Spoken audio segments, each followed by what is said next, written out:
There, a miracle sustained him. Ravens brought him bread and meat each morning and evening. But even the brook, a symbol of life, eventually dried up, mirroring the land's despair. Then God's voice came to Elijah once more, guiding him to a new path. Go at once to Zarephath in the region of Sidon and stay there. I have directed a widow there to supply you with food.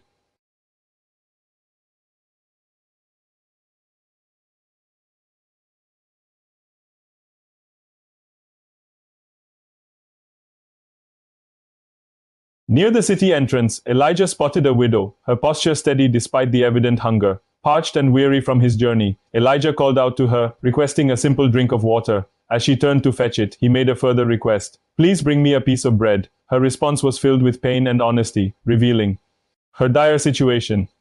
I have no bread, only a handful of flour in a jar and a little olive oil in a jug. I am gathering a few sticks to take home and make one last meal for myself and my son. After that, we will die. Her words painted a picture of utter hopelessness. Elijah, with gentle reassurance, spoke words of faith and divine promise. Don't be afraid. Go home and do as you have said. But first, make a small loaf of bread for me. For this is what the Lord, the God of Israel, says. The jar of flour will not be used up, and the jug of oil will not run dry. It will not run dry until the day the Lord sends rain on the land. The widow, torn between logic and trust, made a courageous decision to obey. In her humble home, she poured the last of her flour and oil, preparing a small loaf for Elijah. With a leap of faith, she baked the bread, offering it to the prophet first. Then she returned to her jars, and to her astonishment, they were miraculously replenished. Each day, the supply was just enough, never overflowing, never empty. A testament to God's faithfulness.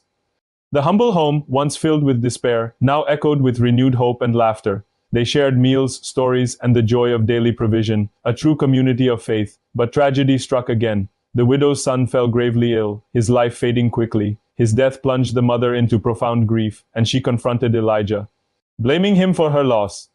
Elijah, deeply moved, carried the boy to his room, laying him on his own bed. There he prayed fervently, stretching himself over the child 3 times, calling out to God. And then a second miracle. The boy's breath returned, his chest rising and falling. Elijah brought him back to his mother, who was overcome with joy and renewed faith. This story reminds us of God's daily provision, even in the most desperate times. It highlights the power of faith in scarcity, trusting that God is present in every need. The family, restored and strengthened, continued to live in peace, their faith renewed. The jar of flour and jug of oil became enduring symbols of ongoing trust and divine care. This story encourages us to offer our little in faith, knowing God will provide abundantly. Keep pouring, keep trusting. Even droughts end, and God's faithfulness remains eternal.